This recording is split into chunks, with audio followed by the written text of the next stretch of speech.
Bonsoir à tous. Alors, vous êtes sur Solidarité et Progrès. Voilà. Je vous souhaite la bienvenue.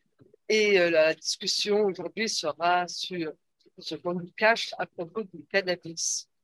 Bon, beaucoup de choses et nos deux intervenants vont pouvoir et en parler et discuter avec vous. Il y aura une séance de questions-réponses ensuite parce que nous voudrons pouvoir discuter avec eux. Alors, pour dire juste en 2 secondes, Solidarité et Progrès a toujours une bataille très claire contre, je dirais, le blanchiment divers d'argent sale de la drogue. Je ne dirais que ça, parce que ça va être pas mal évoqué, qu'on soit clair. Et je présente mes deux amis. Alors, tout d'abord, le professeur Jean Constantin, qui est donc docteur en médecine et membre titulaire des Académies nationales de médecine et de pharmacie, et surtout qui détient un site qui est le CNPERT, alors ce n'est pas un site utilisable, mais c'est le Centre national de prévention, d'études et de recherche sur les toxicomanies. Donc, il va pouvoir nous parler des addictions, de leurs conséquences à divers niveaux et niveau scolaire, mais aussi même au niveau physiologique et peut-être même quelque chose d'assez inattendu et plus génétique. Et l'autre intervenant est Karel Verheiken, qui est vice-présidente de Solidarité et Progrès, la plupart d'entre vous connaissent bien, et directeur de publication du journal Nouvelle Solidarité. Il est aussi auteur de plusieurs articles sur la corruption financière et il dénonce très activement le blanchiment d'argent sale de la drogue et la manipulation des lobbies financiers dans ce secteur. Voilà, donc nous aurons une discussion passionnante. Bon, je vais tout de suite poser une question au professeur Constantin, parce que je pense que ça sera la manière pour lui de se présenter. Alors, le professeur Constantin, il y a 15 ans que vous présidez le CNPERT. Est-ce que vous pourriez nous expliquer comment vous en êtes arrivé à créer cette organisation, l'association, et quels sont ses buts et un petit peu ce que c'est exactement? Le CNPERT, en fait, Centre national de prévention, d'études et de recherche sur les toxicomanies, existe depuis au moins une trentaine d'années. Il a eu des présidents prestigieux, le professeur Paul Lechat, le professeur Roger Boulu. La création à l'origine était celle d'un membre influent de l'industrie pharmaceutique, M. René Yaffil. Donc, le CNPERT est en fait une association que je qualifierais de qualitative. Ceux qui y participent ont été cooptés et pour la plupart sont membres de l'Académie nationale de médecine, de l'Académie nationale de pharmacie ou des membres de la société civile très intéressés par les problèmes des drogues, qu'il s'agisse d'enseignants de tout niveau. On a eu des instituteurs, on a eu des professeurs de lycée et de collège, on a eu, je ne vois pas pourquoi j'en parle au passé, on a des professeurs d'université. Bref, c'est un think tank, c'est un lieu d'échange, de réflexion et qui est bâti en particulier sur une expertise en matière de clinique, d'épidémiologie, en matière de neurobiologie. Et mon intérêt, moi, s'inscrit en particulier dans les aspects neurobiologiques pour comprendre le mécanisme d'action des drogues et les mécanismes qui président à leurs méfaits nombreux et qui président également à leur diffusion dont le chiffre va croissant et je vous expliquerai ou je vous donnerai mon explication sur la croissance donc du nombre régulière et importante du nombre de toxicomanes. Nous y reviendrons. Ça sera des sujets principaux et comment sûrement les métiers. En face de vous, il y a Karel Verheiken, que vous connaissez bien, et qui a une longue bataille contre le blanchiment de l'argent sale de la drogue, un résistant à un système. Et Karen Verheiken, l'idée d'une légalisation du cannabis n'est pas nouvelle pour vous, parce qu'elle a même une histoire que vous semblez connaître de visu et personnellement, et par certains amis sûrement. Bah, tout d'abord, ce qu'il faut bien voir, c'est que la question des addictions, mais surtout la question des narcotiques, en fait, c'est pas vraiment un débat, mais c'est une guerre. Et dans la première victime dans toute guerre, vous le savez bien, c'est la vérité. Donc, l'idée même de la légalisation du cannabis, en fait, c'est un sophisme. C'est-à-dire, on nous dit, voilà, depuis 10 ans, en fait, le marché de la drogue, ça a doublé quasiment, hein. Avant, il fallait 15 ans. Maintenant, c'est en 10 ans, on double le chiffre d'affaires de cette vaste entreprise de destruction. Donc, on dit aujourd'hui, il y a un statu quo. Donc, soi-disant, on a échoué, on a essayé de faire la guerre à la drogue, ça ne marche pas. Et finalement, on met le monde sur sa tête et on dit, voilà, si on légalise la drogue, on va mieux pouvoir lutter contre la drogue, puisque c'est l'État elle-même qui va éventuellement le distribuer, le taxer, et donc tout ira mieux. Donc en réalité, on dit que la légalisation, c'est le plan B, qui est la légalisation, et que le plan A, qui était la guerre à la drogue, nous dit-on, a échoué. Alors c'est là où il y a le gros mensonge.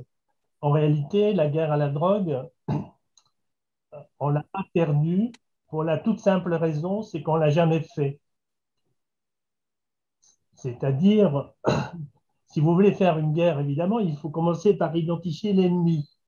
Et pour identifier cet ennemi, il ne faut pas aller suivre le petit dealer du coin, essayer de remonter voir son grossiste et finir dans les containers du port d'Anvers. Il faut partir comme un Edgar Allan Poe aurait fait, à partir d'une hypothèse de base, c'est-à-dire de dire aujourd'hui la drogue, c'était en 78, c'était 200 milliards de dollars. Aujourd'hui, le FMI et le Fonds monétaire international pensent que c'est même très utile qu'il y a 1000 milliards d'argent du crime qui, quand même, a pas mal servi à sauver nos banques. Comment est-ce qu'on peut cacher 1000 milliards de dollars dans le système financier? Et c'est là où il faut revenir un petit peu à l'histoire et voir que notre ennemi, qui est ce crime organisé, bon, il a une histoire. On doit réenseigner dans les écoles l'histoire des guerres de l'opium qui, qui ont placé donc et qui nous rappellent, et même aujourd'hui, que la City de Londres, les dépendances de la couronne, on a vu défiler le nouveau roi des Royaumes-Unis, mais en fait, cette couronne et ses dépendances, c'est le plus grand système de blanchiment d'argent sale de la planète depuis les guerres de l'opium, et c'est toujours le cas aujourd'hui. Donc, tant qu'on ne trouve pas les moyens et le courage de s'opposer à cela, on n'aurait pas fait la guerre à la drogue. Et donc, c'est vraiment le sujet qui va falloir traiter. C'est le but aujourd'hui de ce que représente, je dirais, l'organisation internationale qui est avec Solidarité et Progrès depuis toujours. Oui, je peux en parler plus en détail après si vous voulez, mais d'accord. Je ne voulais pas tout de suite, disons. D'accord, on en reparlera. On en reparlera. On en reparlera. Justement, à propos de cette légalisation de la drogue, et je crois que là, tous les deux, vous avez quelque chose que vous vivez et que vous n'acceptez pas, que ce soit, je dirais, M. Constantin ou M. Verheiken. Alors, M. Constantin, ouais, moi, il y a quelque chose qui m'a frappé quand même, c'est qu'en 2019, le Conseil d'analyse économique a publié un plaidoyer en faveur de la légalisation de la consommation et du commerce du cannabis. Il y a 17 millions de Français qui auraient déjà goûté, dit-on. Et au vu du nombre de consommateurs, ben, on nous dit, ah, peut-être devrions-nous légaliser, n'est-ce pas? Est-ce que ça vous semble opportun? C'est non seulement une fausse bonne idée, mais c'est une vraie mauvaise idée. En fait, on parle de drogue, on parle de toxicomanie, on parle d'un penchant naturel de l'individu à faire fonctionner ce qu'on appelle son système de récompense. Le système de récompense, d'un point de vue neurobiologique, correspond au niveau du cerveau, à la mise en œuvre d'une très petite structure de celui-ci que l'on appelle le noyau accumbens. Et il n'est pas de plaisir, de quelque nature qu'il soit, de quelque origine qu'il soit, qui ne se traduit par une augmentation de la libération d'un médiateur dans cette microstructure qui est le noyau accumbens. Ce neuromédiateur, c'est la dopamine, l'amine du plaisir. Nous avons tous un infini besoin de plaisir et nous pouvons l'obtenir dans une multitude de recherches, dans une multitude de démarches, dans une multitude d'activités. Le problème de la drogue est une simplification extrême de cette fonction, puisqu'elle concentre sur un produit le moyen, dirons-nous, de faire couler de la dopamine dans le noyau accumbens. Alors qu'il faudrait d'abord, pour agir contre les drogues et toxicomanie, enseigner le plaisir, expliquer que le plaisir n'est pas la concentration univoque sur un seul produit, mais qu'il faut rechercher ce plaisir dans une multitude de rencontres que nous faisons chaque instant, chaque minute. S'arrêter devant une rose épanouie, le plaisir des yeux, en approcher le nez, le plaisir de l'odorat, palper la douceur de ses pétales, voilà un tout petit plaisir qui n'en remplira pas la journée, mais qui, comme les perles qu'on enfile, réalisera un collier. Je suis frappé, par exemple, quand je m'arrête, place de la cathédrale à Rouen, un joyau de l'art gothique, de voir comment les Rouennais et les touristes eux-mêmes traversent cette place en regardant à leurs pieds, ne prenant pas le temps de s'arrêter quelques instants pour essayer d'éprouver ce que Claude Monet avait éprouvé et qu'il l'a fixé sur son chevalet pour pouvoir immortaliser la cathédrale à différentes heures du jour et sous différentes illuminations. Ces choses-là, on ne l'apprend pas aux enfants. Ces choses-là, c'est le hic et nunc, le ici et maintenant. Essayez donc, en un instant très bref, de se donner un plaisir maximal. Et cela s'appelle la drogue. Que ce soit la taffe de la cigarette, que ce soit le verre d'une boisson hydroalcoolique, que ce soit le recours à l'injection intraveineuse, c'est donc de façon instantanée faire couler énormément de dopamine dans le noyau accumbens. Et après avoir éprouvé cette sensation, vient le retour à la normale, une sensation donc de déplaisir faisant suite au plaisir, et que l'on ne corrigera qu'en répétant ce qui a produit du plaisir. Ceci aboutit au fil du temps à une diminution de l'efficacité de ces drogues. C'est ce qu'on appelle la tolérance, obligeant à accroître la fréquence de l'utilisation et la teneur en principe actif de ces différents produits. Pour le cannabis, qui nous intéresse particulièrement aujourd'hui, en 40 ans, le taux moyen de tétrahydrocannabinol dans les produits en circulation a été multiplié d'un facteur 6,5. Regardez actuellement les étiquettes de bière. Fini la Valstar, qui était une bière de table à 3 degrés. Elle n'existe plus. Il faut maintenant des bières à 5 au minimum, 6, 8, 10, 12 degrés, toujours plus souvent, toujours plus fort. Et puis, il y a un moment, pardon.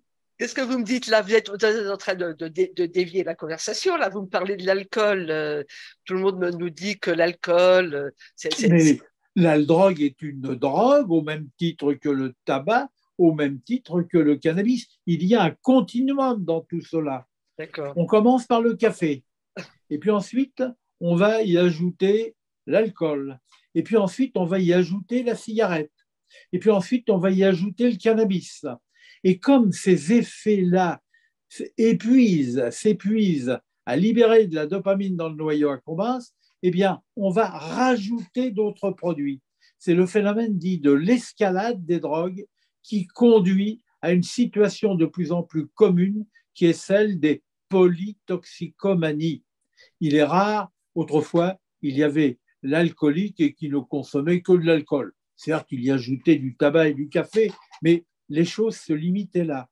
Maintenant, eh bien, on a bien sûr le café, un parfait produit, dont j'ai dit, je me suis laissé aller un jour sans qu'on me torde le bras à dire du café que c'était une bonne drogue, mais c'est une drogue. Il ne se boirait pas des milliards de tasses de café en France chaque année si il n'y avait pas cette appétence, il n'y avait pas cet effet qui fait couler de la dopamine dans le noyau accumbens, n'est-ce pas?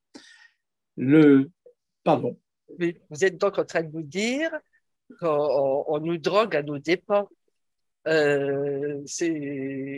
On nous impose une consommation à nos dépens, qui va être les alcools, qui va être… Mais tout est bien évidemment. Mais visiblement, les alcooliers, c'est accepté par par les prémix, essaient de piéger le plus tôt possible les enfants pour les rendre dépendants à l'alcool. Je suis de la génération qui a fumé des cigarettes par paquet de 4. C'était les parisiennes, les P4. On passait ainsi du budget des caramels Carambar aux P4, aux parisiennes. Ceux qui ne s'étaient pas fait piéger à cette période qui était celle du collège par le tabac, on leur donnait une session de rattrapage. C'était au moment de l'appel sous les drapeaux, où là, en même temps qu'on vous remettait votre pactage, eh bien, on vous donnait en même temps la cartouche de cigarettes de troupe. Eh bien, donc, ce que vous dites, professeur, c'est qu'à toutes ces drogues déjà légales, il ne faudrait pas en rajouter encore une de plus. Bien évidemment, il faut situer la transgression bien en amont du cannabis. Il faut la situer au niveau du tabac. Et d'ailleurs, le cannabis est porté sur les épaules du tabac. Si l'on parvient à gagner la bataille contre le tabac, on aura porté des coups très importants au cannabis, absolument. Mais on n'en prend pas le chemin. Le président de la République a exprimé le vœu que on est en 2000, je sais plus, 30, la première génération sans tabac. Alors, on vient très modestement d'augmenter le prix des cigarettes et on pense qu'on va faire le tour du problème avec cela. Le problème numéro un est l'absence de toute prévention et elle est délibérée. L'éducation nationale qui est confrontée dans notre pays à des taux extraordinaires d'intoxication par les drogues. Sachez quand même que sur les 27 États membres de l'Union européenne, les Français, les jeunes Français sont, et de très loin, les premiers consommateurs de cannabis. Que notre pays, alors qu'il s'agit d'une drogue illicite, notre pays comporte 1 500 000 usagers réguliers de cannabis. Usagers réguliers, c'est-à-dire fumant un joint au moins tous les 3 jours, et parmi eux, 1 million d'utilisateurs quotidiens et multi-quotidiens. Alors, un joint tous les 3 jours, on a envie de sourire en disant, bon, bah, c'est pas une drogue, cela. C'en est une quand on sait que le principe actif du cannabis, le tétrahydrocannabinol, est de toutes les drogues la seule à stocker, à perdurer longtemps dans l'organisme. Un joint, c'est pour 3 jours dans le cerveau, à des degrés certes décroissants, et plein de joints, ce sont des perturbations qui vont pouvoir s'étendre sur des semaines entières. Les choses qui me viennent en tête, et j'ai envie de poser quelques questions, notamment à Monsieur Verheiken, parce que là, vous parlez de plaisir. Ben, visiblement, on prend beaucoup de plaisir à tout ça, puisque ça s'épand de manière très grande. Alors, vous parliez d'alcool et de tabac, mais ben, Monsieur Verheiken, j'ai lu dans Nouvelle Solidarité un article intéressant que vous aviez produit et il était justement au sujet de quelque chose qui était les addictions, l'alcool et le tabac. Et je crois que Monsieur Constantin pourra en reparler après. Justement, au sujet de l'alcool et du tabac, quelles sont les industries qui font du lobbying en faveur de produits commercialisés? Mais parce que j'ai vu ça au Canada, ça se fait déjà. Il y a de la bière mélangée à du cannabis. Donc, avec des mélanges cannabis. En fait, si vous regardez l'industrie du tabac, en fait, moi, j'avais été assez étonné parce que je découvre, en fait, j'essaie de comprendre qui est en train de se mettre dans ce qu'on appelle le cannabis légal et le CBD. Et en fait, c'est toujours, il faut suivre les pistes de l'argent. Quand vous regardez les grands investisseurs, vous trouvez, en fait, il y a 4 grandes entreprises qui sont Constellation Brands, ceux qui nous fabriquent la fameuse bière Corona. Euh, vous avez Canopy Growth et vous avez surtout British American Tobacco et évidemment le plus grand cigarettier du monde qui s'appelle Altria aujourd'hui, que tout le monde connaît encore sous le nom de Philip Morris et de Marlboro. Et aussi parce qu'Altria, donc ce cigarettier, il est aujourd'hui actionnaire à 10% quasiment du plus grand groupe mondial d'alcool, qui est Anheuser-Busch InBev.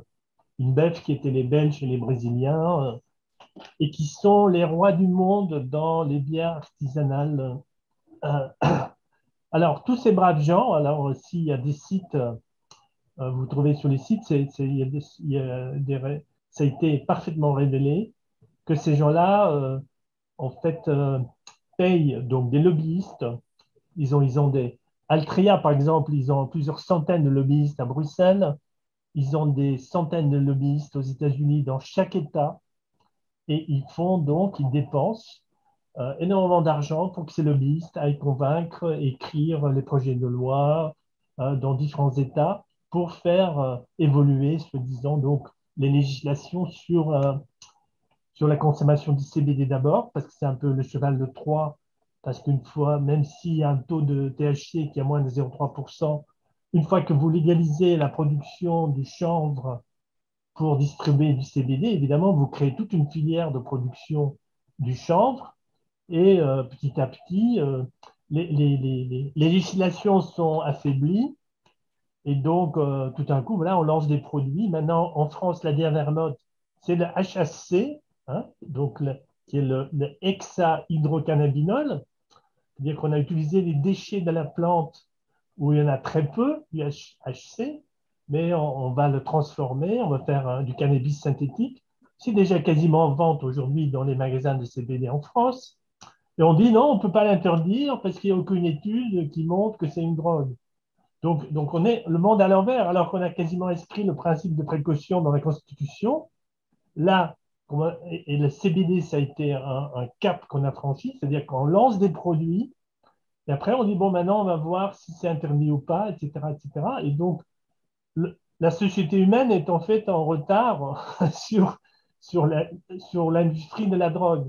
Et donc, mais ces cigarettiers et ces producteurs d'alcool, en fait, eux-mêmes anticipent que les législations à leur encontre vont se durcir, qu'il y aura des lois plus sévères contre l'alcool et plus sévères contre le tabac. Donc, ils sont déjà en train d'investir massivement pour préparer leur conversion et surtout leur fortune pour les faire transiter de l'alcool légal à la drogue légale. C'est surtout partie des propriétaires des coffee shops hollandais qui ont maintenant pris le contrôle du port d'Anvers et du port de Rotterdam, qui organisent tout le trafic de la cocaïne actuellement en Europe et qui ont pris le Canada et qui, à partir du Canada, veulent bien coloniser les États-Unis. Et leur plus grand représentant, donc, c'est Peter Thiel, Alors celui-là, si vous voulez, il ne faut pas le rater. C'est un homme qui cumule tout ce qu'il faut pour devenir un ennemi de l'espèce humaine. C'est le fondateur, avec l'argent de la CIA, donc de Palantir, qui produit l'intelligence artificielle pour les théâtres de guerre, notamment en Ukraine. C'est lui le plus grand investisseur dans le cannabis légal au Canada, la société Tilray.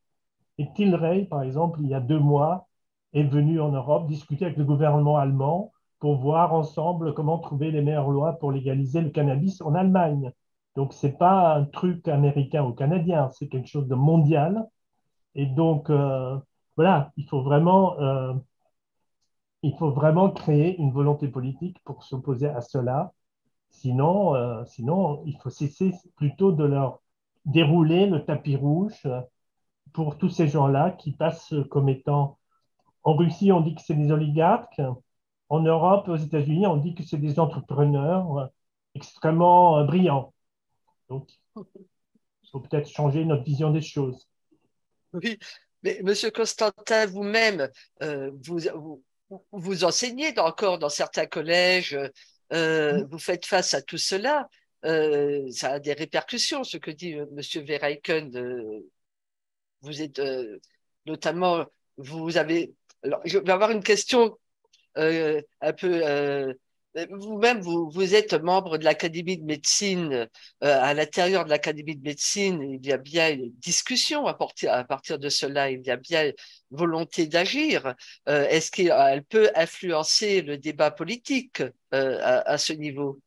À de nombreuses reprises, l'Académie de médecine s'est prononcée contre la légalisation du cannabis. Ce n'est pas une position idéologique, elle est bâtie en fait à partir des méfaits multiples de cette drogue qui est plus toxique que l'est le tabac pour le corps, puisque quand vous fumez un joint, vous avalez 6 à 8 fois plus d'oxyde de carbone, qui est un poison pour l'hémoglobine, et 6 à 8 fois plus de goudron cancérigène, à l'origine en particulier de cancer bronchopulmonaire.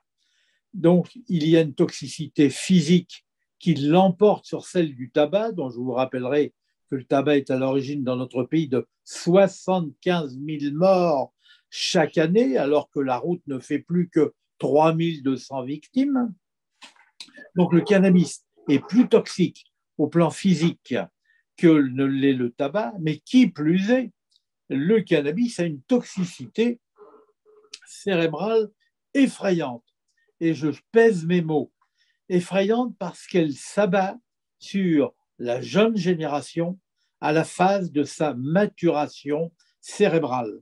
La maturation cérébrale, elle s'effectue en particulier entre l'âge de 12 ans et 24 ans. Et c'est précisément pendant cet espace-temps que le cannabis, en fait, a envahi notre société française et sa jeunesse, avec des conséquences diverses et variées. C'est d'abord la drogue de la crétinisation. Pour apprendre, il faut être éveillé. Alors, le cannabis est sédatif. Pour apprendre, il faut focaliser, concentrer son attention sur ce qui est pertinent, sur ce qui fait sens. Le cannabis donne une vision cinématoscopique. Le cannabis agit par son THC au niveau d'une structure qui est remarquablement importante pour la mémoire à court terme, sans laquelle ne peut se constituer une mémoire à long terme. Cette structure, c'est l'hippocampe. Je n'ai pas le temps de détailler les démonstrations neurobiologiques qui se sont accumulées, mais on sait maintenant pourquoi le cannabis diminue au long cours le quotient intellectuel et dans des proportions non négligeables de 6 à 8, ce qui est considérable. C'est la drogue donc de la crétinisation. C'est une drogue qui induit des troubles anxieux. C'est une drogue qui induit des troubles dépressifs. On a vu croître le nombre de tentatives de suicide et, hélas, de suicide réussi dans la jeune génération. Eh bien, les études montrent que lorsque l'on introduit parmi les causes de cette suicidalité importante, eh bien, le cannabis apparaît comme un fauteur de troubles numéro un. Pire encore, le THC est pourvoyeur de cette maladie grave, irréversible, qui est la schizophrénie, la folie au sens commun du terme. Et on a l'air de redécouvrir ça tous les jours. 1853, Jacques-Joseph Moreau, dit Moreau de Tours, un aliéniste, on dirait aujourd'hui un psychiatre, a publié un livre, 1853, intitulé Du hashish et de l'aliénation mentale. Eh bien, il se trouve encore des individus pour contester aujourd'hui, alors que les preuves se sont accumulées d'une façon absolument irréfragable, eh bien, il se trouve encore quelques individus pour douter de cela. Et il faut quand même savoir que la schizophrénie, dans chaque nation, c'est 1% en moyenne, donc, des individus qui en sont victimes. En France, on attend 650 000 schizophrènes. Seuls 250 d'entre eux sont suivis par les centres médico-psychologiques, les hôpitaux psychiatriques, les psychiatres. Et c'est même qui contestent l'histoire de la schizophrénie dans ses relations avec le cannabis, disent mais du fait de la consommation, on n'a pas vu s'accroître le nombre de schizophrènes. Mais comment pourrait-il le voir s'accroître, puisque dans cette population de 650 000 individus en France, seuls 220 000 sont identifiés et suivis comme tels. Donc vous voyez qu'il y a un large espace dans lequel… Et regardez ce que vous appelez les marginaux de la rue, ceux qui se font remorquer par leurs chiens, que vous voyez avec la moitié du crâne rasé, etc. Ce ne sont pas des marginaux, ce sont des schizophrènes. Et enquirez-vous de savoir quelles sont leurs consommations de produits fumés, du tabac sans doute, mais boostés en fait par le tétrahydrocannabinol. Comment une drogue qui intrinsèquement, par elle-même, suscite des troubles délirants, des troubles hallucinatoires, ne pourrait-elle être en cause dans le développement d'une maladie cérébrale qui est justement caractérisée par les troubles délirants et hallucinatoires? Donc, les preuves se sont accumulées, mais il ne faut pas en parler, ou si l'on en parle, il faut toujours ajouter que ça n'est peut-être pas aussi simple, aussi sûr, aussi… Les faits sont là, ils sont dramatiques, et nos hôpitaux donc psychiatriques débordent de ces victimes de drogue, des drogues en général, du cannabis en particulier, recrutant des anxieux, recrutant des déprimés, recrutant des schizophrènes. Ouais. À ce sujet, Monsieur Constantin, je me permets de faire de la publicité pour vous, mais je pense que ils doivent avoir l'image. Vous avez sorti un très bon livre qui se nomme Toxicomanie, sauvons la jeunesse, où vous évoquez dans un chapitre justement ce dont vous venez de parler. Vous le développez très très bien. C'est passionnant et je le conseille à tout le monde. Ce sont des petits chapitres qui se développent les uns après les autres. Bon, je vais pas le citer, mais vous montrez la toxicomanie et l'addiction sous diverses facettes. Il n'y en a pas qu'une, comme souvent on veut focaliser pour un petit peu évincer le problème. Bon, je conseille ce livre très très vivement. Voilà, Toxicomanie, sauvons la jeunesse, chez JDH Éditions, Hippocrate Co. À l'occasion, le professeur Jean Constantin. Voilà. Alors, Monsieur Verheiken, bon, je pense que vous auriez des choses à raconter à cela, mais je ne peux pas m'empêcher. Là, Monsieur Constantin nous dépeint un tableau absolument terrible des conséquences de ces addictions et du développement de la maladie. Donc, déjà, le système de santé publique est bien à mal. On ajoute des problèmes. Mais en 2022, le député Jean-Michel Lambert brandit un joint en pleine Assemblée nationale et appelle à la légalisation du cannabis. Dès 2018, Bercy s'est intéressé aux recettes potentielles d'une légalisation avec la mise en place d'une autorité de régulation. Vous pourriez commenter, parce que je tire ça justement de l'article que vous avez mis sur le site Solidarité et Progrès. Oui, en fait, c'est évidemment de la com et c'est de la provocation, mais c'est aussi le symbole d'une banalisation de la chose.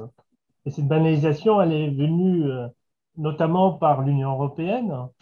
C'est-à-dire par exemple, à partir de 2014, en fait, l'Espagne a décidé d'inclure dans son calcul de produit intérieur brut, à la demande de l'Union européenne, les revenus de la drogue et de la prostitution.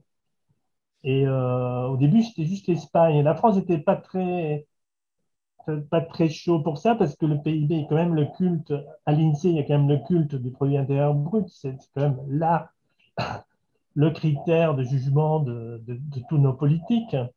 Et donc, l'INSEE a freiné pendant 4 ans, notamment parce que selon les normes de l'INSEE, ben, il faut qu'il y ait un consentement mutuel dans un acte commercial et normalement quelque chose qui se fait de commun accord et prétendre que la prostitution ou la drogue, c'est des actes librement consentis, disons, c'est quand même un peu fort du café. Mais finalement, donc, sous la pression européenne, puisqu'on est en Europe et donc on est obligé de s'aligner, puisque tout le monde s'y met. Donc, depuis 2010, donc, je crois qu'en 2018 aussi, donc, l'INSEE a commencé donc, à inclure les chiffres de la drogue dans le calcul du produit intérieur brut. Et pourquoi l'Union européenne voulait ça? Parce que s'il y avait plus d'argent dans le pays, du coup, les pays pouvaient payer plus parce qu'on paye au prorata du PIB notre contribution à l'Union européenne, n'est-ce pas? Donc, si, s'il y a plus de PIB, il y a plus de cotisations à l'Union européenne. Euh, voilà. Alors, à cela s'ajoute que, évidemment, une fois que ça devient un chiffre officiel, on ne regarde plus les êtres humains qui sont derrière, qui sont en train de mourir. On regarde l'argent, on regarde les chiffres. Parce que la drogue aujourd'hui, quand même, c'est 3,5 milliards d'euros par an aujourd'hui. Donc, c'est le double d'il y a 10 ans. Mais alors, à peu près la moitié, c'est l'argent du cannabis. Hein. Et donc, évidemment, ça fait quand même entre 1,5 milliard et 2 milliards.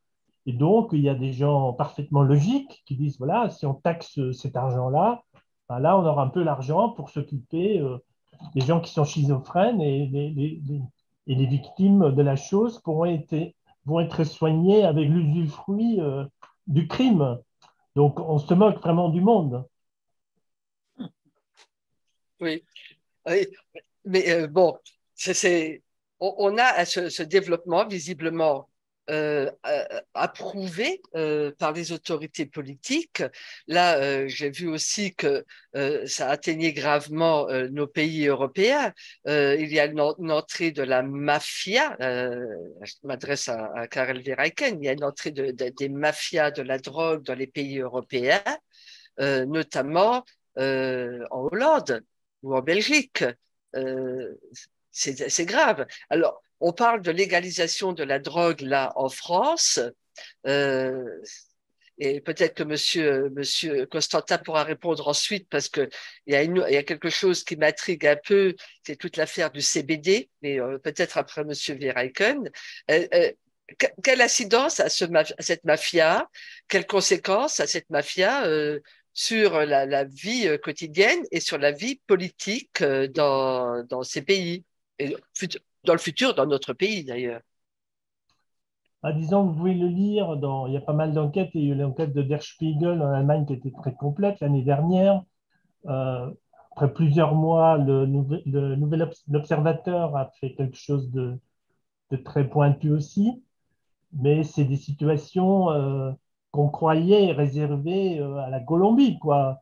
C'est-à-dire, aux Pays-Bas, voilà, on a trouvé un conteneur dans le port qui était équipé d'une salle de torture, vous voyez, à l'intérieur.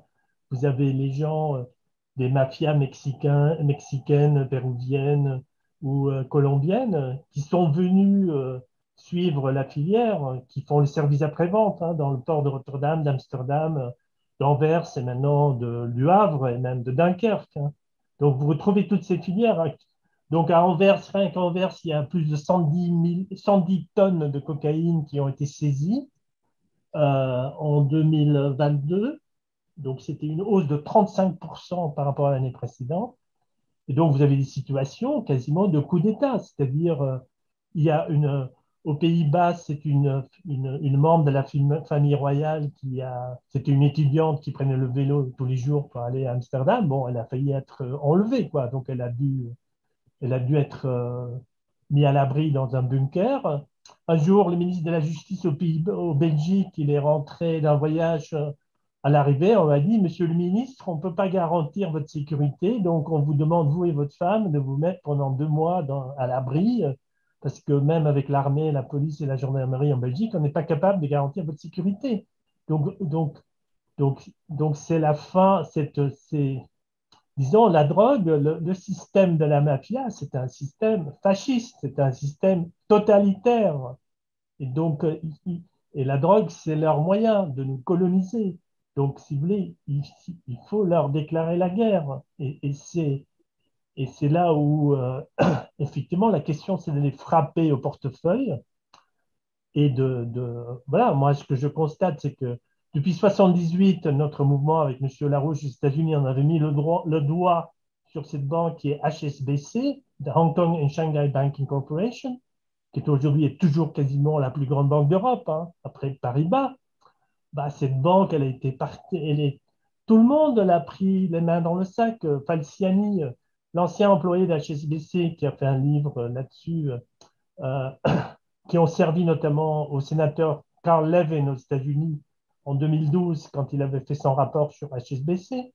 C'était basé sur des dissidents, des gens qui sont sortis de la banque avec les listes non seulement des fraudeurs fiscaux, mais avec tous les gens qui blanchissaient l'argent du terrorisme, euh, de toutes sortes de trafics et de la drogue.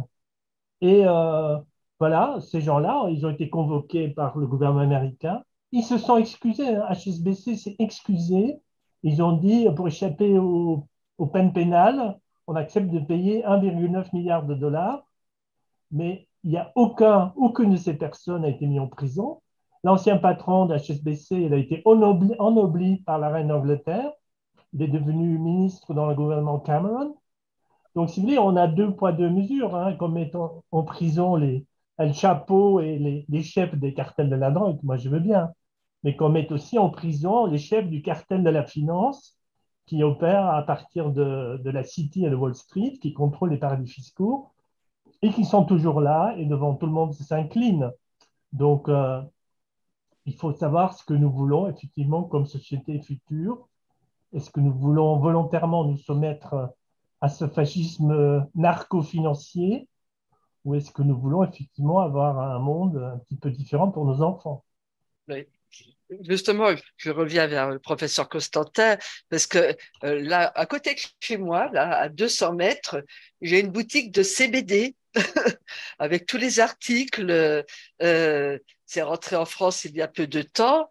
On me dit que c'est la panacée, la grande thériaque. Vous savez, ça va servir à tout. Vous aurez moins mal, vos articulations vont moins souffrir. Vous allez guérir votre mal de gorge ou je ne sais trop quoi. On le propose de l'enfant jusqu'au centenaire. Qu'en pensez-vous?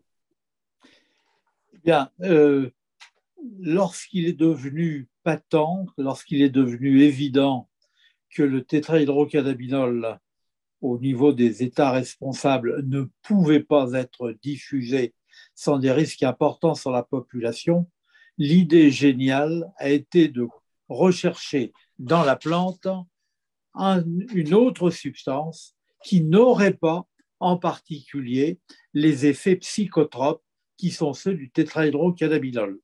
Et c'est là qu'est apparu le cannabidiol, substance qui est très proche de celle du tétrahydrocannabinol et dont on a de plus en plus de raisons de penser que dans l'organisme, et en particulier lorsque le produit est vapoté, eh bien, il n'y a pas de transformation du cannabidiol en tétrahydrocannabinol.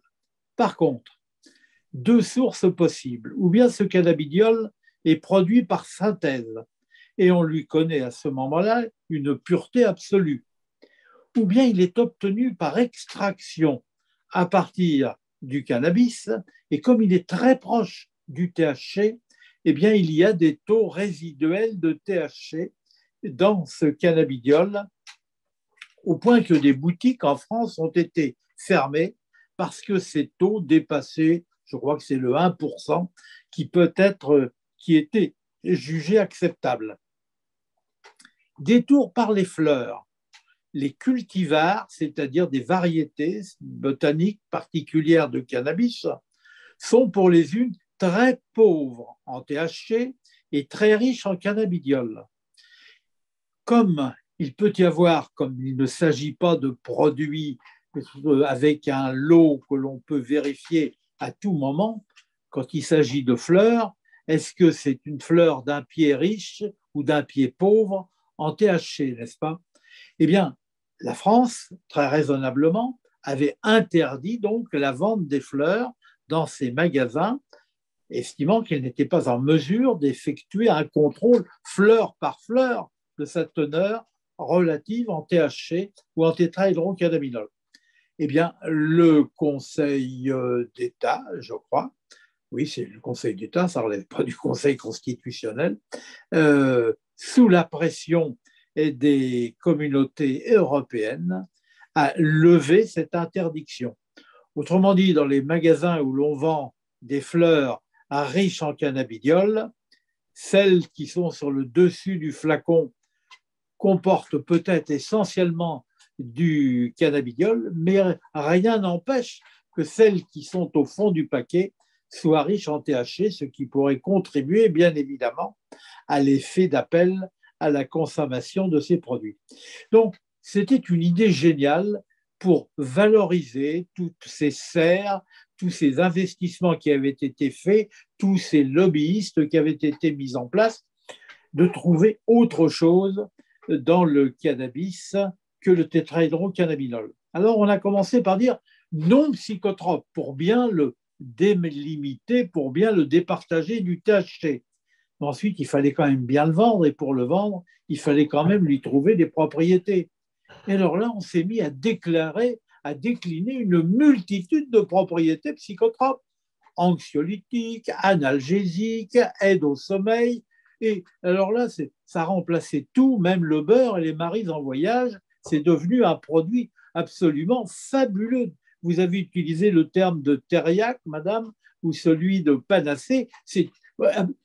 Je croyais-en un vieux pharmacologue, de mémoire, je n'ai jamais connu produit réalisant autant de bienfaits. Ajoutez à cela qu'on est arrivé à nous vendre l'idée que le cannabidiol pouvait atténuer les mauvais effets du THC et faire la courte échelle à ces effets potentiellement utilisables. J'ai une expression peu correcte, c'est ce que j'appelle du foutage de gueule. C'est vraiment prendre les gens pour des imbéciles. Un ami m'a envoyé récemment la publicité d'un journal de la région de Pontoise où le pizzaiolo faisait donc une pizza au cannabidiol. Alors, prenez-en, comme disait mon grand-père, quand il y avait un nouveau médicament et que les patients lui demandaient « C'est-il bon, docteur, ce médicament-là » Il avait cette réponse qui était « Prenez-en pendant que ça guérit ». Eh bien, le temps où ça n'a fait que guérir et commence à diminuer puisque les publications multiplient actuellement les remarques, les attentions, la toxicité hépatique en particulier du cannabidiol ne semble pas négligeable. Son interaction avec des médicaments que nous consommons par ailleurs en abondance constitue une autre source d'inquiétude. Bref, le prenez-en pendant que ça guérit est en train, je crois, de décliner et commencer à être très attentif à la quantité que vous en consommez et ce avec quoi vous le consommez. Ouais. Justement, ben, alors, je ne sais pas, le destin est curieux, mais à côté et je ne blague pas, c'est vrai, je pourrais même j'aurais dû prendre une photo pour le prouver, mais à côté de mon magasin vendant du CBD, j'ai le magasin de la vape, De la... de la vape, les vapoteurs. Ah oui, oui, oui, oui, Les absolument. vapoteurs, mais vraiment Alors, l'un à côté de l'autre. Et là, je vois dans justement, l'article. Ah oui, c'est trop, c'est trop. une Je étude passe devant tous les récente, matins. une étude récente vient, mais elle a un mois, vient de montrer que le vapotage du CBD développe des effets plus toxiques que le vapotage de la nicotine pour les voies respiratoires, pour les voies aérophores. Donc, vous voyez, on commence à voir un certain nombre dilutions de l'enthousiasme dans quelques éléments qui invitent à un peu plus de réserve. Le c'est bon pour tout, c'est bon pour tous commence à s'atténuer. Oui. Mais Monsieur Verheiken, justement, là, en lisant votre article, euh, vous attaquez aux industriels du tabac et de la vape. Et bon, j'ai trouvé une part de cet article assez, enfin, je vais dire, provoquant, quoi. Vous parlez du marché mondial des cigarettes, qui pourrait décliner parce que monsieur Macron, notre président, dit que ben voilà, on va en finir avec le tabac, comme l'a dit monsieur Constantin. Vous n'avez pas l'air d'accord là. Vous êtes en train de dire que non, c'est pas tout à fait ça. Bah, disons, on a un gouvernement qui est dans la grande spécialité. Vous savez, dans les drames de Shakespeare, le français, il s'appelle parolles, c'est-à-dire, et c'est des drames, hein. Ça, c'est des tragédies et pas très comiques. C'est-à-dire, il y a des engagements, et des paroles verbales, comme on disait à Bruxelles, hein. C'est-à-dire, on s'engage, on s'engage. J'ai encore vu là, aujourd'hui, il y a un texte de 2021-2025, les engagements, le Conseil européen s'est réuni pour élaborer une stratégie contre la drogue. Mais c'est vide, il n'y a rien. C'est-à-dire, on dit, il faudra faire un bilan, il faudra surveiller un peu, il faudrait, il faudrait calculer, il faudrait vraiment toutes les choses qu'on fait déjà depuis, disons, qui sont déjà faites depuis longtemps. Donc il y a vraiment il y a et sur le CBD en particulier, il y a de quoi être fâché parce que le gouvernement, sous pression des douaniers, comme M. Costantin l'a indiqué, parce qu'il n'y avait pas de test, on ne va pas demander à chaque policier d'aller contrôler le taux de THC de chaque fleur que quelqu'un puisse avoir dans sa poche. Donc au début, les policiers ont dit c'est une mesure inapplicable. Euh, et donc, euh, et donc, au début, le gouvernement français donc, avait pris des mesures, elle avait refusé, au lieu d'avoir le courage de vraiment dire niet, elle avait invoqué donc, cet argument du non-équipement de la police pour dire on n'est pas prêt à faire ça. Et donc, finalement, le gouvernement a passé le bébé au Conseil constitutionnel, qui, à mon avis, a été démarché par des lobbyistes qui sont là pour ça.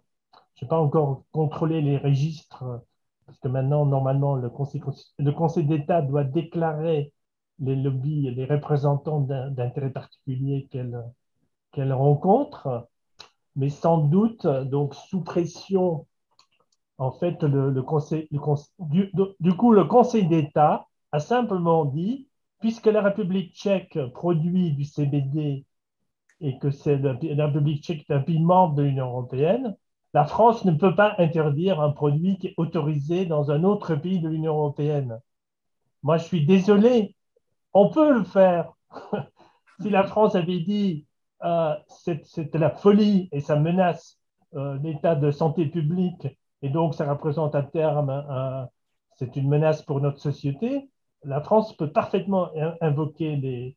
Donc on est trop lâche pour s'attaquer aux banques, donc on va dire euh, Ah, on a essayé de s'opposer, mais finalement, puisque les autres sont les plus forts, et puisqu'on est dans l'Union européenne, et puisqu'on peut pas, on veut pas être tout seul, donc si vous voulez, aujourd'hui, il faut être courageux, donc il faut accepter d'être tout seul, quitte à aller à la rupture, pour faire la chaise vide, il faut un De Gaulle ou un Jaurès qui ouvre sa gueule et qui dit stop. Et ça, c'est ce qui nous manque, et c'est à quoi Solidarité Progrès, évidemment, essaye d'amener, d'incarner ce genre de volonté de survie, parce qu'on en est là. Oui. Alors, j'ai une question particulière pour Monsieur Constantin. Euh, voilà, toujours dans ce livre Toxicomanie sur la jeunesse, j'ai trouvé une part sur l'épigénétique qui m'a un petit peu. Bon, je sais que c'est un sujet qui est évoqué pour beaucoup de choses, mais vous dites que je dirais que le cannabis laisse une empreinte euh, génétique.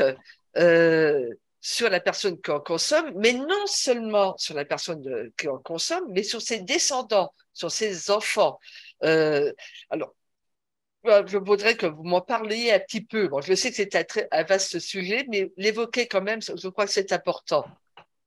Vaste sujet, très important, d'autant plus important qu'il fait l'objet d'une espèce d'omerta. On n'en parle pas. Les grandes revues scientifiques en font état, mais il y a une barrière qui est la barrière des médias qui fait qu'en fait, le public n'est pas informé de cela. Demandez autour de vous le nombre de gens qui savent que le fait de consommer du cannabis et d'exposer leurs gamètes, lui, ses spermatozoïdes, elle, ses ovules, au tétrahydrocannabinol, va pouvoir modifier l'expression de certains gènes. Donc, cela concernera le consommateur qui, après avoir éliminé toute la drogue, aura des effets persistants, rémanents, qui seront justement ces effets épigénétiques. Mais ces individus se reproduisant, ne s'interdisant pas de le faire en dépit de leur consommation, vont transmettre à leur descendance des modifications d'expression de certains gènes qui vont pouvoir se traduire par des pathologies aussi diverses et graves que l'autisme, que l'anxiété, que des perturbations cognitives, des difficultés à apprendre, des troubles dépressifs, une vulnérabilité en la schizophrénie et plus encore une vulnérabilité aux toxicomanies au moment de l'adolescence. Et là, ça demande un petit arrêt sur image. Tel qui fume du cannabis va réprimer l'expression d'un gène qui code les récepteurs pour les récepteurs de la dopamine du type D2. Je vous ai dit tout à l'heure que dans le noyau accumbens, la dopamine, la mine du plaisir, était celle qui, en stimulant des récepteurs, en s'adressant à des guichets qui s'appellent les récepteurs D2, communique donc aux cellules qui les portent des informations qui vont être intégrées sur le mode du plaisir. Eh bien, si ces récepteurs, par le fait de l'épigénétique, sont moins abondants chez un adolescent que chez celui dont les parents n'ont pas consommé de cannabis, eh bien, ce jeune-là va être pas tout à fait comme l'autre. Morose, tristouné, introverti, peu ambitieux, se projetant pas dans l'avenir. Et donc, s'il vient à consommer une drogue, n'importe quelle drogue, car toutes les drogues ont en commun d'augmenter la libération de dopamine dans le noyau accumbens, il va en sentir un mieux indicible. Il aura l'impression d'avoir trouvé son psychotrope, d'avoir trouvé ce médicament qui le sort donc de sa morosité, de son mal-être, de son incomplétude.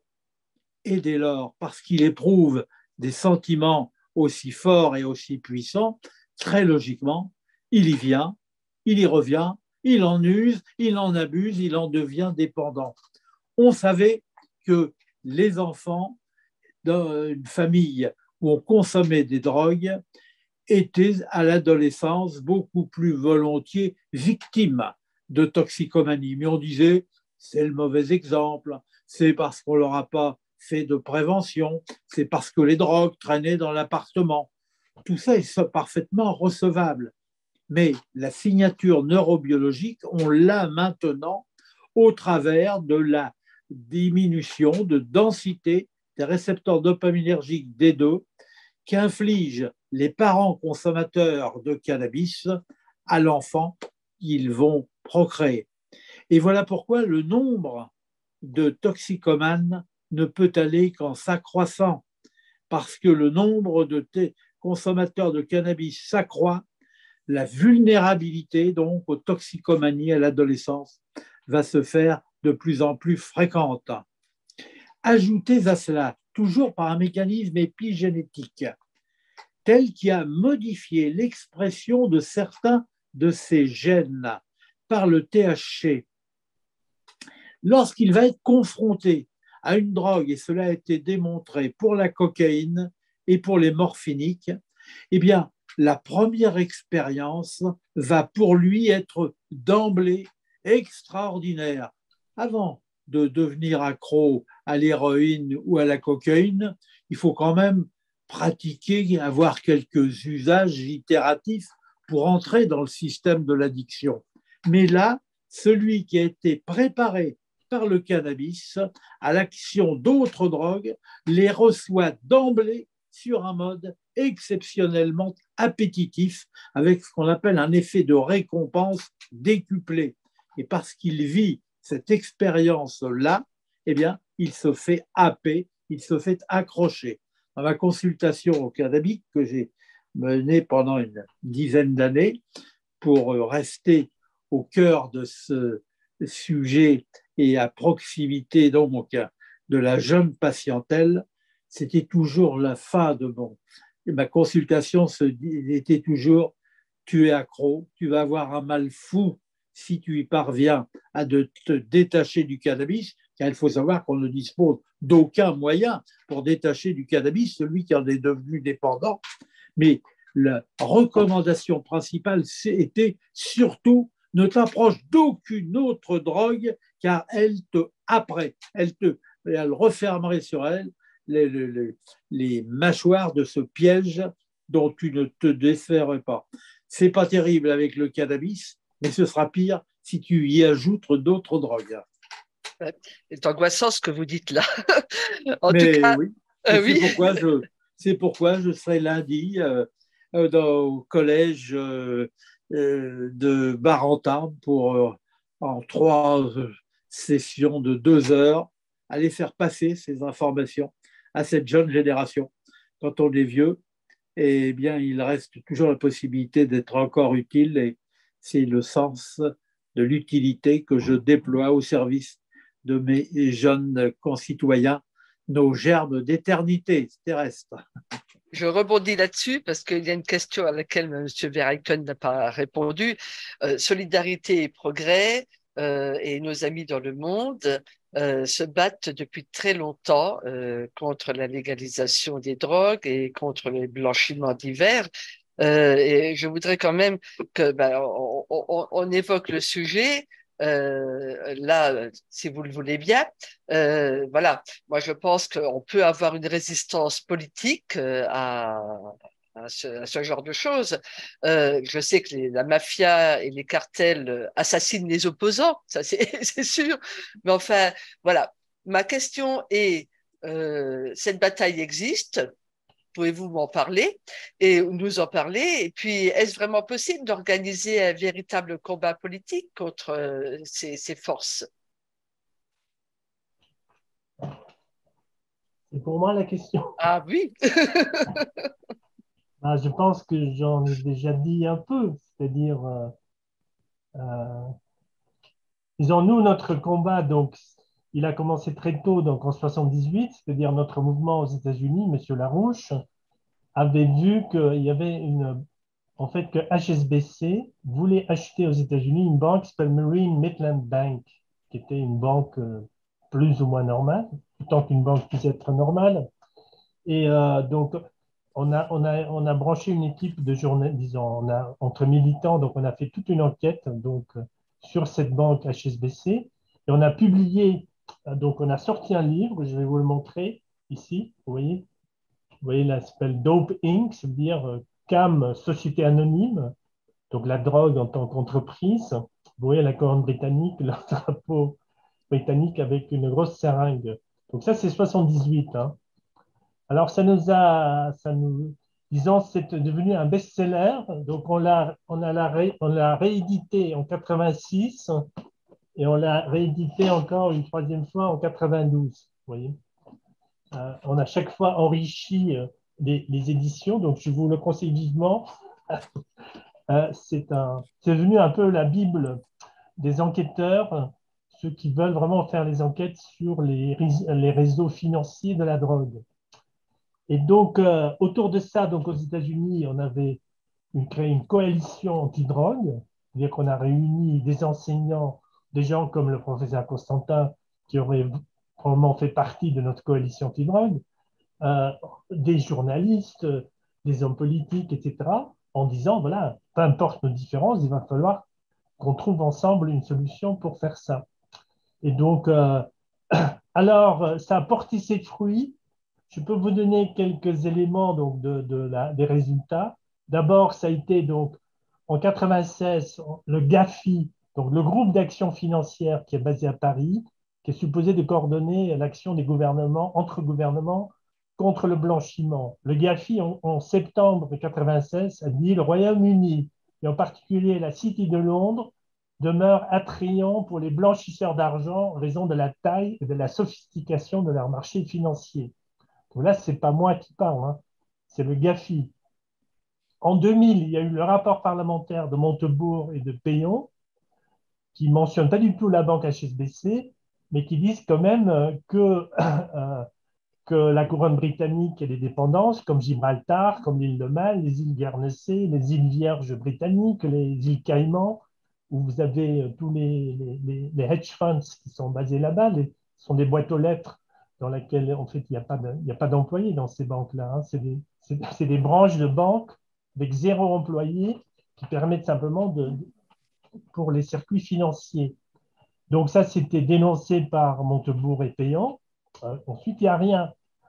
Ensuite, en 2009, il y a eu une grosse affaire autour de la HSBC, c'était l'affaire Falciani, Hervé Falciani, qui avait travaillé pendant 8 ans donc, pour HSBC en Suisse et qui a été présenté par les médias comme un type qui voulait vendre une liste de fraudeurs au fisc et qui, en réalité, en fait, les enquêtes, ce qu'a dévoilé Falciani, bon, c'était un véritable tremblement de terre parce qu'il a publié les noms de 2000 personnes impliquées dans la drogue, le terrorisme, le financement d'Al-Qaïda, le trafic d'armes, etc. Il vit avec des gardes de corps hein, aujourd'hui.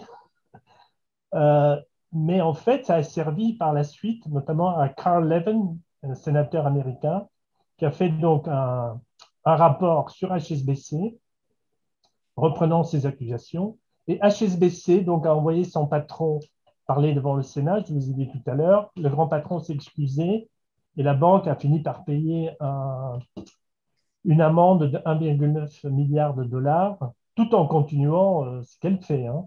C'est-à-dire qu'aujourd'hui, il y a des gens qui se plaignent.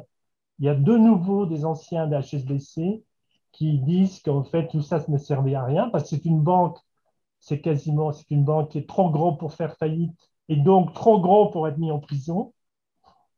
Too big to fail, donc too big to jail. Et donc là, on a un vrai problème. Alors régulièrement, il y a les Panama Papers, il y a les Swiss Leaks, il y a les Pandora Papers. Régulièrement, vous avez des cartels de journalistes qui lèvent un petit peu le voile et qui disent tiens, on sait bien, hein, là c'est très sale, hein, c'est très sale, on blanchit un max. Mais en fait, on a vraiment besoin d'une décision de gouvernement, en fait, de non pas faire une liste blanche ou une liste grise ou une liste noire, mais de nommer les noms. Donc moi, j'aimerais avoir une centaine de Falciani, c'est-à-dire les gens qui travaillent dans le système criminel. Je pense que le gouvernement devrait offrir une protection aux lanceurs d'alerte qui sortent des cartels financiers pour que ces gens-là puissent venir et nous raconter ce qui s'est passé à l'intérieur et qu'on puisse déballer le linge sale sur la voie publique et qu'à ce moment-là, on peut effectivement frapper au portefeuille cette mafia. Et je vous appelle, si vous voulez collaborer, je vous invite surtout les gens qui nous découvrent de vraiment adhérer à notre mouvement, de contribuer financièrement, qu'on puisse vraiment répandre et publier ces analyses, parce que il faut qu'on soit plus fort que le lobby de la drogue. Il faut faire un véritable lobby citoyen de gens qui soient éclairés et qui, comme on le dit, ouvrent leur gueule. Merci. Nous sommes dans les questions et j'ai plusieurs questions. Et j'ai une réflexion aussi d'un ancien fonctionnaire de police à la retraite. Bon, il y a aussi des enseignants qui ont réagi en disant que, en questionnant les élèves, ils s'aperçoivent souvent que vers l'âge de 12-13 ans ou plus, c'est 1 sur 5 ou 1 sur 6 qui ont déjà fumé au prix de ce genre qui ont pris du cannabis. Ça, c'est une constatation. Et là, je lis le témoignage d'un fonctionnaire de police à la retraite qui visiblement, c'est Gérard, il a donné son prénom. Je suis fonctionnaire de police à la retraite. La loi du 31 décembre 1970 interdit et pénalise l'usage illicite de toute substance classée comme stupéfiant. Cette loi prévoit des amendes, des peines d'emprisonnement en cas d'usage ou revente de cannabis qui est un produit illicite classé comme stupéfiant au niveau international.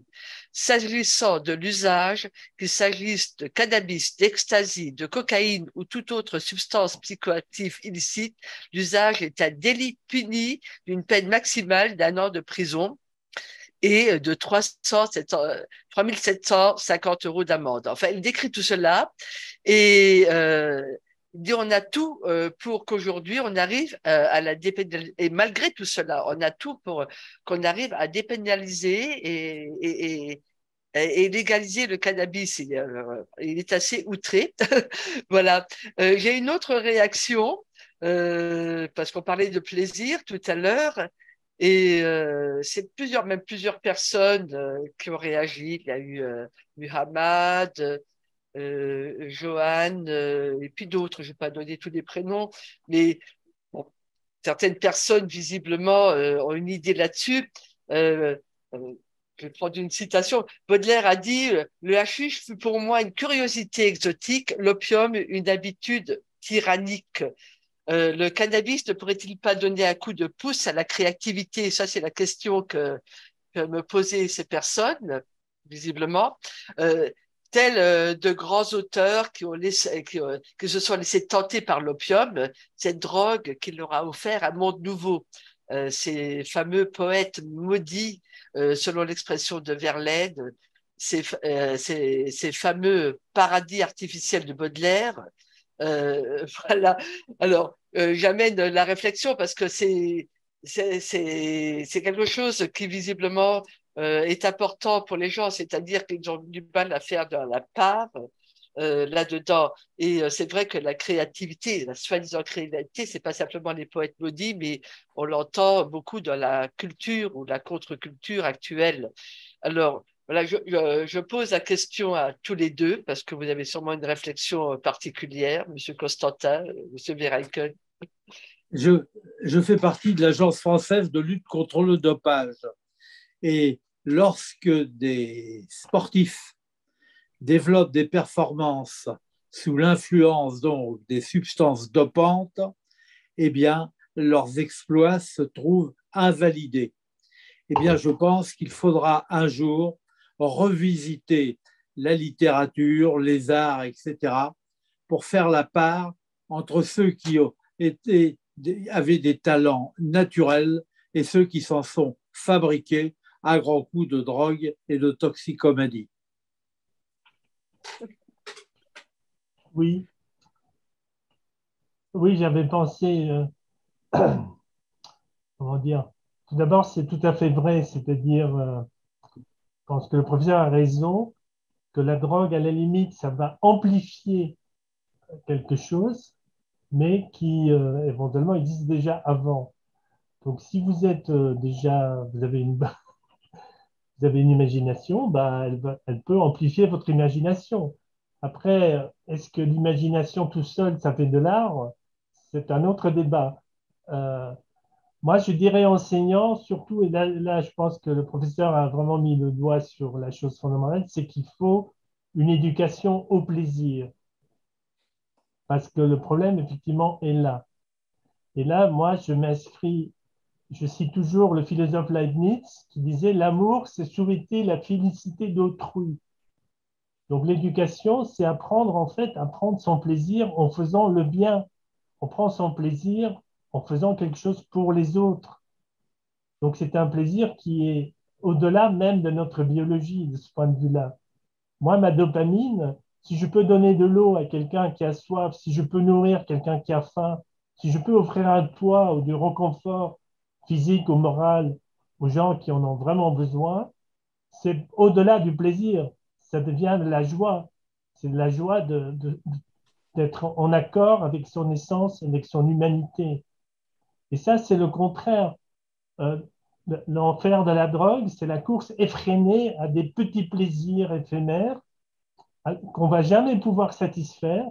C'est très bien dépeint d'ailleurs dans un tableau du peintre flamand Jérôme Bosch, qui montre dans son tableau qui s'appelle Le Jardin des délices terrestres, il montre des hommes et des animaux qui sont tombés au même niveau, qui tous sont en train de courir vers des petits fruits et qui en fait n'arrivent jamais à se satisfaire dès qu'ils ont mangé la petite fraise. Il faut qu'ils courent pour la prochaine. Et donc ça, c'est là où je rejoins Victor Hugo, qui dit que l'enfer des pauvres, non, non, non, le paradis des riches, il s'est construit avec l'enfer des pauvres. Et la drogue, c'est pareil. Donc, il ne faut pas généraliser et pas tomber dans ces éléments de propagande qui, effectivement, encore il y a 40 ans, avec Huxley, on nous faisait croire que grâce à la drogue, on allait élargir nos capacités de créer et de créativité, et qui était un mensonge, et qui le reste. Alors, j'ai des mères de famille qui sont inquiètes. Là, j'ai deux questions. Je vois là sur le fil d'un côté et de l'autre côté. J'ai une question de Myriam, mais je crois que c'est en une seule en réalité, parce que Myriam d'un côté qui dit, je vis dans une banlieue de Paris et de ma fenêtre, je peux assister à des échanges entre dealers et consommateurs. Mes enfants vont entrer en secondaire et je me demandais si les professeurs incluaient dans leurs cours une prévention contre les drogues. Et si ce n'est pas le cas, comment peut-on organiser une véritable prévention tant au sein de la famille qu'en milieu scolaire? Et de l'autre côté, je vois Tamzé qui dit puisque l'on a bifurqué sur le tabac, l'alcool et le café, je suis très inquiète au sujet d'un médicament proposé aux élèves atteints des dits troubles de déficit d'attention et d'hyperactivité, TDAH, le fameux Ritaline. Avez-vous davantage d'informations sur la dangerosité de ce produit? Voilà. Alors, Oui, je parle, professeur. en fait, on voit poser de plus en plus par excès le diagnostic d'hyperactivité avec déficit de l'attention. Certaines études américaines vont même jusqu'à impartir ce diagnostic à 10% des jeunes Américains. Et alors que cette pathologie était presque ignorée en France, on voit en croître progressivement donc l'incidence. Alors il faut savoir, et cela a été montré par des études épidémiologiques, que la consommation non seulement de tabac, mais aussi en plus de cannabis, augmente la fréquence, l'incidence donc de cette hyperactivité avec déficit de l'attention. Une des explications pourrait être dans un maternage beaucoup trop dynamique. Vous savez qu'autrefois, le bambin était mis dans le berceau, les voilettes refermées, les rideaux tirés et les volets fermés. Et on ne sortait l'enfant du berceau comme la miche au moment du repas pour entailler des tranches, là pour lui balancer son biberon. Maintenant, c'est le sac à dos, le sac pectoral, le porte-bagages de la voiture, le porte-bagages de la bicyclette, la voiture avec la radio, l'appartement avec la télévision. Et donc, ces mômes sont en permanence stimulés. Et donc, il y a une stimulation qui en est de façon induite et c'est une autre explication. Il y en a d'autres d'ailleurs. Alors, pour calmer cela, ce qui est tout à fait troublant, ce sont des enfants excités à qui on administre un excitant ô combien. On a utilisé les amphétamines et maintenant, c'est le méthylphénidate, c'est la ritaline, qui a des effets indiscutables au plan symptomatique. Pas sur la cause, mais sur l'effet. Ceci étant, c'est une drogue, cette ritaline. Et dès lors, peut-être que c'est une victoire à la Pyrrhus, puisque cela a pour effet donc de calmer ces mômes, mais on constate que cela fait le lit et de la bipolarité, de ces alternances de l'humeur entre dépression et emballement maniaque. On constate que cela est aussi à l'origine d'une incitation à d'autres toxicomanies. Alors on dit que c'est la pathologie qui fait cela. Se pose la question de savoir si ce ne serait pas aussi le traitement qui induirait donc cette incidence élevée de toxicomanie chez ces enfants traités par la ritaline. Si M. Verheiken a quelque chose à dire là-dessus? Non. Non. Alors, j'ai Tamzé qui vient de poser cette question, vient d'écrire: je ferai en sorte que vous soyez invité dans notre collège. Toujours prêt, comme le scout Voilà. que je n'ai jamais été, mais toujours prêt. D'accord. Alors, je dirais, nous discutons depuis 1 heure et demie et je voudrais quand même conclure sur une question importante parce que là, on parle de l'éducation. Et je voulais, à l'un comme à l'autre, c'est de dire quels conseils donneriez-vous aux acteurs de l'éducation, du monde scientifique, du monde politique aujourd'hui, dans cette lutte, et quels moyens de lutte aussi pour les citoyens? Ça, c'est un peu pour répondre à Myriam et ses enfants qui vont entrer bientôt au collège. Vous évoquiez tout à l'heure l'Académie de médecine. Eh bien, sachez qu'actuellement, au sein de l'Académie de médecine, un groupe de travail vise à créer une éducation civique sanitaire. On constate qu'en fait, il existe une méconnaissance importante donc des problèmes de santé qui peuvent être comment dirais-je, réglés par une bonne hygiène de vie. Sur le sommeil, sur la régulation du sommeil, sur le sport, sur la pratique du sport, sur la diététique, comment manger de façon équilibrée, etc.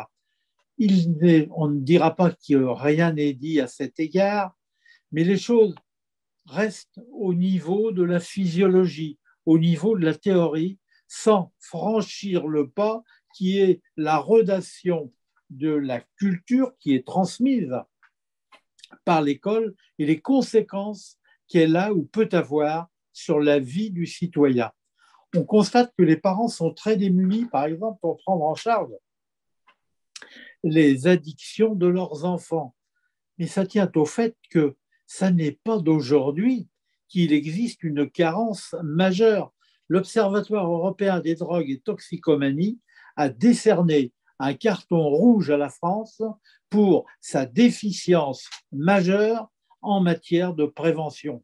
Ce n'est pas comme cela que nous sommes devenus les premiers consommateurs de cannabis à l'échelle européenne, sur les 27 États membres, je le disais tout à l'heure, sur les 27 États membres de l'Union européenne, les Français sont les tout premiers et de loin les tout premiers consommateurs. Il faut s'interroger sur le pourquoi, et le pourquoi, c'est l'absence criante de prévention. Dans la meilleure des hypothèses, nos jeunes élèves, lycéens, collégiens, n'ont droit à l'intervention qu'en 1 à 2 heures de gendarmes, qui font d'ailleurs très bien leur travail, mais c'est un travail qui est en fait restreint. C'est le rappel à la loi, ce sont les subterfuges que vont utiliser les dealers pour leur vendre la drogue. Mais les conséquences physiques, les conséquences psychiques de la drogue ne sont pas enseignées. Et les établissements qui m'invitent le font quelquefois en toute discrétion parce que les rectorats prétendent avoir la situation parfaitement en main, j'allais dire comme le mannequin Peace, mais en fait ne saisissent rien. Et donc, mais ils n'aiment pas qu'on fasse un travail qu'ils devraient faire. Et donc, ça les dérange beaucoup de faire entrer dans leurs établissements, alors qu'ils aient besoin effectivement de ne pas laisser entrer n'importe qui, on le conçoit bien volontiers, et même on voudrait l'exiger. Mais il semble qu'il soit moins regardant pour laisser rentrer un certain nombre d'autres groupes qui viennent troubler nos enfants par les problèmes du genre, par les problèmes qui ont leur pertinence, mais qui devraient être traités avec d'infinies précautions, avec une très grande subtilité. Et les problèmes, il faut les prendre en fonction de leur importance, et ceux des drogues et toxicomanies dans notre pays en particulier, où nous battons des records en diverses matières à cet égard, eh bien, justifient donc la mise en place d'une éducation civique, sanitaire, qui n'est pas faite ou insuffisamment faite ou mal faite dans nos établissements d'enseignement. On aura peut-être un jour une discussion sur le problème du genre, notamment la manière dont c'est abordé en milieu scolaire. Ce sera pour notre fois. Monsieur Verheiken? Oui, je souscris assez fortement à ce que dit le professeur. Et j'invite tout le monde je vous invite à vous procurer donc la nouvelle étude que nous venons de sortir, qui s'appelle vous me corrigez si je me trompe, la, la désintégration contrôlée de l'éducation. Voilà. Parce qu'en fait, donc on a une équipe de membres et des enseignants qui ont examiné, disons, l'origine du désastre actuel, qui est aussi bien chez les parents que dans les écoles, comme vous le soulignez, et que nous partons du point de vue que si un endroit où il y a trop de bêtises, c'est que généralement il y a un complot en fait. C'est pas par hasard, c'est-à-dire il y a eu, c'était pas juste il est interdit d'interdire, mais il y a une certaine vision de la finance, de l'économie. On a voulu une crétinisation, on veut une petite élite, quelques 10% de la population, mais on souhaite en fait 90% de gens comme des tâcherons, des gens qui sont payés pour accomplir des tâches. Uber et les fournisseurs de pizza c'en est un exemple. Et donc que ces gens-là se droguent un peu comme les mineurs en Colombie qui mâchent les feuilles de coca pour faire des tâches très dures, que ces gens-là se droguent un peu pour tenir le coup. C'est à la limite pas trop mal, c'est pas trop un problème, si vous voulez, pour les gens qui ont cette vision anti-républicaine, destructrice et féodale de la société. Et donc, c'est un véritable projet de société qu'il faut redéfinir et se rappeler des meilleures sources que nous avons de la Renaissance et de toutes les belles cultures qui existent dans le monde pour retrouver les véritables joies et plaisirs de la créativité, de la création et de l'entraide et de la fraternité qui peut nous permettre ensemble de bâtir le monde de demain. Oui. Sur ces belles paroles, je vous remercie. Alors, je rappelle quand même que le professeur a un site que je vous conseille de visiter avec beaucoup d'attention. Ça se nomme drogueaddiction.com. Donc, c'est le Centre national de prévention, d'études et de recherche en toxicomanie de Monsieur Jean Constantin,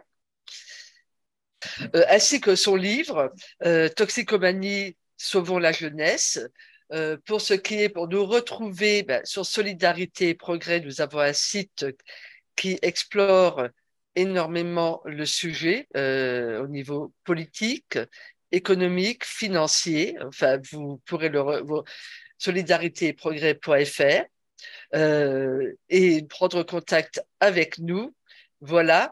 Bah, écoutez, nous aurons sûrement des débats. Alors, bien, bah, écoutez, en tout cas, il y avait quelques autres interventions.